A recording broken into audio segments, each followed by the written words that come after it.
નમસ્કાર વિદ્યાર્થી મિત્રો, હું શૈલેષ દલસાણીનું હાર્દિક સ્વાગત કરું છું. આજે આપણે ધોરણ 12 સબ્જેક્ટ ઇંગ્લિશમાં યુનિટ 10 એમાં આપણે એમ તો જો કે એક જ રીડ છે, એનું નામ છે ગ્રીન ચાર્ટર. આ યુનિટ આપણે સ્ટાર્ટ કરવા જઈ રહ્યા છે. જે આખો યુનિટ છે પર્યાવરણ ઉપર આખો ડિપેન્ડ છે, ગ્લોબલ વોર્મિંગ ઉપર ડિપેન્ડ છે, એટલે ખાસ ધ્યાન રાખજો. બરાબર, થોડાક શબ્દો છે એ થોડાક હાર્ડ હશે આના, બરાબર, કારણ કે થોડુંક જેને કહેવાય ને કે એન્વાયરમેન્ટ ઉપર ડિપેન્ડ છે. તો જોઈએ છે unit number 10 green charter. Okay, અહીંયા શું કહે છે કે climate change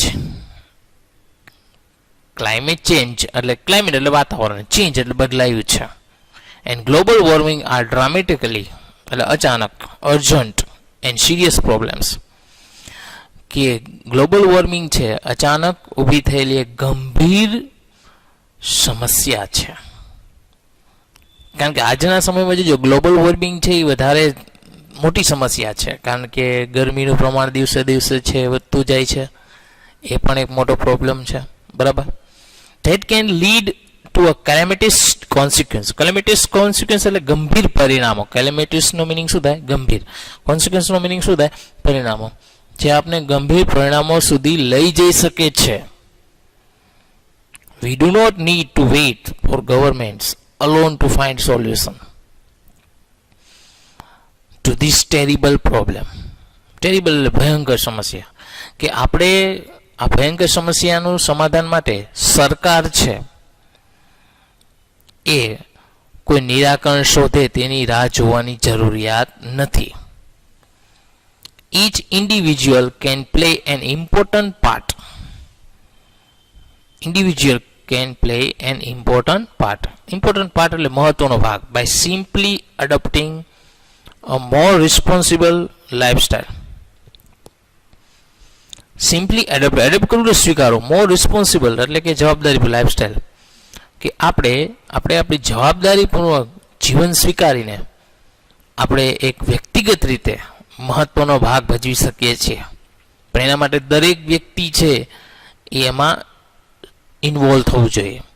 beginning with some little, કે નાનેથી શરૂઆત કરી, every day do's or don'ts, દરરોજ શું કરવું જોઈએ, શું ન કરવું જોઈએ. It's the only reasonable way.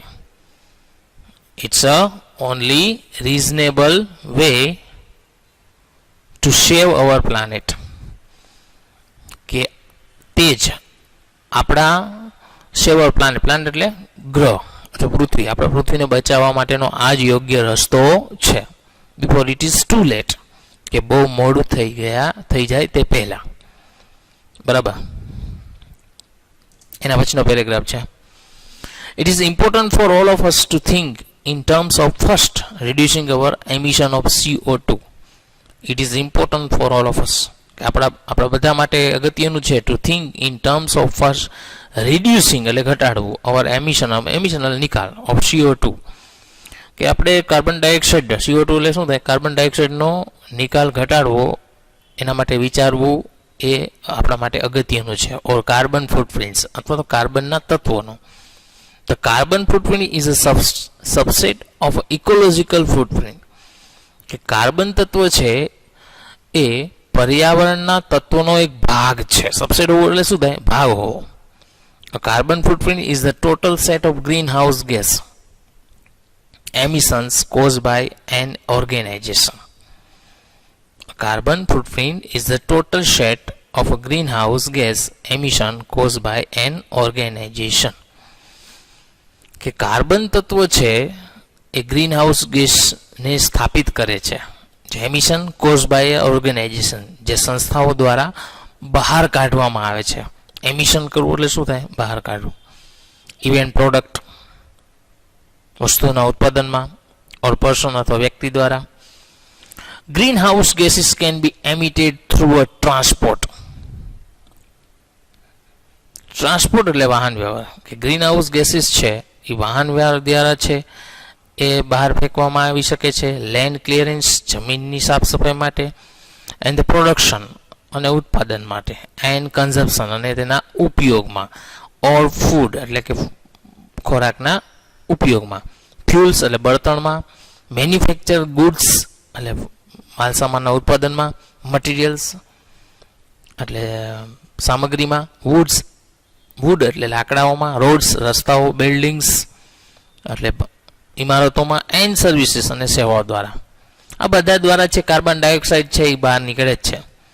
Four simplicity of reporting, સામાન્ય રીતે એવું નોંધાય છે, it is often express in terms of the amount of carbon dioxide, કે તેને એક કાર્બન ડાયોક્સાઇડ તરીકે છે એ રજૂ કરવામાં આવ્યો છે. Or it is equivalent of other GHGs એટલે કે ગ્રીન હાઉસ ગેસીસ, અથવા તો એને ઇક્વલન્ટ એટલે કે એને સમાન ગ્રીન હાઉસ ગેસીસમાં એમિટેડ કરવું એટલે બહાર ફેંકવું. એના પછીનો પેરેગ્રાફ છે ત્રીજો અને છેલ્લો. As one begins this process, કે જ્યારે આ પ્રક્રિયા એકવાર શરૂ થઈ ગઈ છે, it soon becomes evident that there is no way we can currently reduce our emission of greenhouse gases to zero. It soon becomes evident that કે એવું લાગશે કે that there is no way we can currently reduce our emission, કે આપણે of greenhouse gases to zero, કે greenhouse ગેસીસને zero સુધી લઈ જવા માટે કોઈ રસ્તો બની શકશે નહીં. Every single aspect of our economy from manufacturing to transportations, કે ઉત્પાદનથી માંડીને વાહન વ્યવહારની દરેક આર્થિક પ્રવૃત્તિઓમાં, એન્ડ એગ્રીકલ્ચર એટલે કે ખેતી, ટુ હેલ્થ અને ખેતીથી લઈને સ્વાસ્થ્ય સુધીની, health care, is dependent on fossil fuel. Fossil fuel એટલે કે જે બાકી રહેલું બળતણ છે એટલે કે એના અવશેષો, ડિરાઇવ એનર્જી કે બાકી રહેલા બળતણની ઉર્જા ઉપર આધારિત છે, એન્ડ રિસોર્સિસ અને કે સ્ત્રોત, રિસોર્સિસનો મિનિંગ શું થાય? સ્ત્રોતો ઉપર. As we seek and develop alternative sources of energy, શીખ એટલે વળવું, કે આપણે જ્યારે એના વૈકલ્પિક સ્ત્રોતો તરફ અથવા ઉર્જા તરફ વળ્યા છીએ, and as we begin think and live in more efficient ways, અને આપણે છે એવું વિચારવા લાગ્યા છે અને ખૂબ જ કાર્યક્ષમ રીતે રહેવા લાગ્યા છે. We are still left with the undeniable reality, આપણે ઘણી બધી જેની અવગણના ન કરી શકાય તેવી વાસ્તવિકતા છોડી છે. that considerable CO2 emission from economic activity in the global, કે જેમાં ગ્લોબલ એ વિશ્વમાં કાર્બન ડાયોક્સાઇડનું પ્રમાણ છે, અર્થતંત્ર એટલે આર્થિક પ્રવૃત્તિઓ દ્વારા કાર્બન ડાયોક્સાઇડનું પ્રમાણ છે, will continue and perhaps escalate over the foreseeable future. Escalate કરવું એટલે એને વધારવું, ગતિમાન કરવું. ફોરસિબલ ફ્યુચર એટલે કે ભયંકર ભવિષ્ય તરફ છે એ ગતિમાન કરે છે અથવા વધારે છે. આપણું ભવિષ્ય છે એ ટૂંકમાં બહુ ભયંકર રહેશે જો આવું આવી સ્થિતિ રહી, CO2 નું પ્રમાણ આવું નવું રહ્યું તો. ઓનલી કગેન વે એટલે કે એક સારામાં સારો રસ્તો છે to take this issue head on it, કે આ બાબતને વિચારવામાં આવે. To offset the emission we can not yet eliminate, કે આ બાબત, આ નિકાલના બાબતને વિચારવામાં આવે જે હજુ સુધી આપણે તેને બહાર કરી શક્યા નથી. એલિમિનેટ કરવું એટલે શું થાય? બહાર કરવું. ઓફસેટ કરવું એટલે એનું ઇઝ ટુ ઓફસેટ, ઓફસેટ કરવું એટલે એમાંથી બહાર કરવું. તો આ 3 પેરેગ્રાફ હતા મિત્રો, બરાબર. તો અહીંયા સુધી આપણે